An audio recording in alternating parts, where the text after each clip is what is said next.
Mama, zala motema malamu, kosala ndeko no congolaise mabete. Mama, ko changer maloba te, continue kandongo bandaki. Yo muto elaki biso, bota la adresse ya classe mwana o akendaka yango, bota la adresse ya ndaku na bango yango yo. Obanda ko menacer mama na depuis mwana wana zaki na libumu, police ayebi makambo wana. Mwana botami o continue ka ko menacer, o na adresse ya classe mwana réseaux sociaux, o na adresse na bango ya ndaku na réseaux sociaux. Olobi ke yozo sa musala na yo po parce que o moni ke mwana aza na danger, ozo lingo protéger mwana. Danger nini oyo moni mwana za nango opesi ba raison olobi mwana mobimba balaksake ba tonte belé na loni balobaki mwana na mama na koyeba na ba tonte belé te olobi mwana mobimba batambusake partout na loni ni balobaki ke mwana na mama na ko tambuse te za kutu bien akenda na mwana olobi ke o mwana mobimba abande kolela na life mama na sa eloko moko te yemtabeta kete olobi mwana mobimba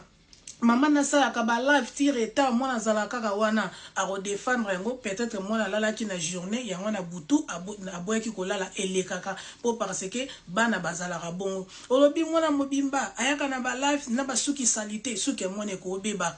olobi tala dinga alati saka mwana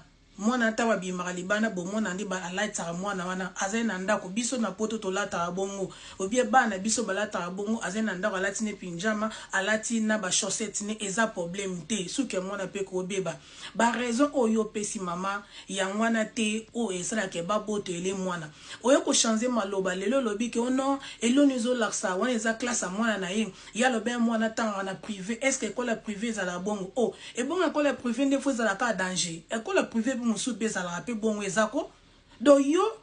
okendene na kola mwana na toyeki no kwa ambrier batu polo ko yebi ke ndebolo baka azana mukanda te ana reje yango boyeki bo intimider bo bangisi bo yebi ke awselo moto ke funda bino te omoni kote zo laksa motema mabe na bino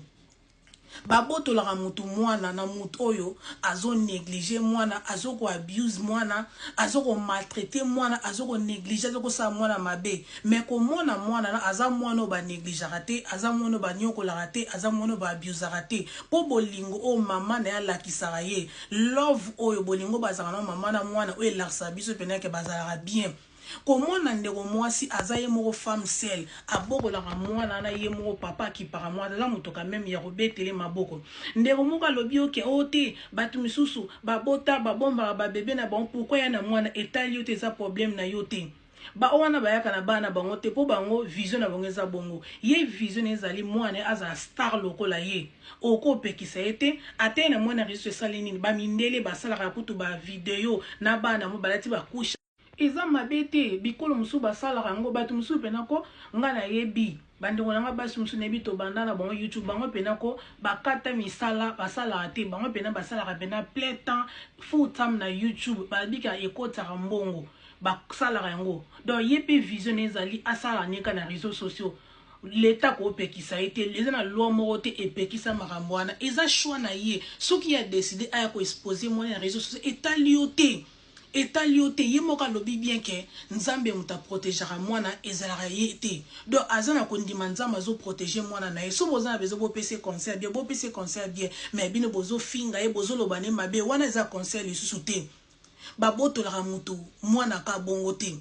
siko komona penaka mutu na hôpital bovandi bosa ele réunion bozo loba soko akufa na ye boyokani bokene na ndako ne bokene ko menacer ye bayebisaki bino lokola muto azana reje azana mukanda te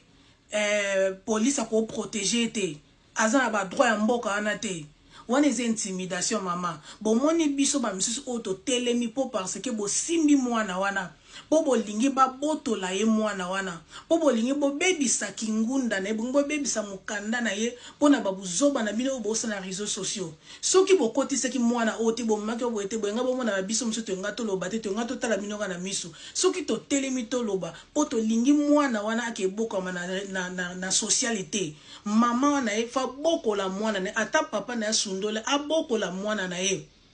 mwana ngobolo baki o abotate azamo lokuta mais botika ina lokuta na moka ki a continue na ka bon pourquoi esa bino motema pasi bo vandele ba réunion bolo barake o ndinga za bongo pwana Alexa mona réseaux sociaux yoza nani eza vie na ye moko aboyi mafinga bosala barando na bino na munoko pourquoi fo bofinga bando na ngai tolingana bolinga nzambe na ndenga solo merci.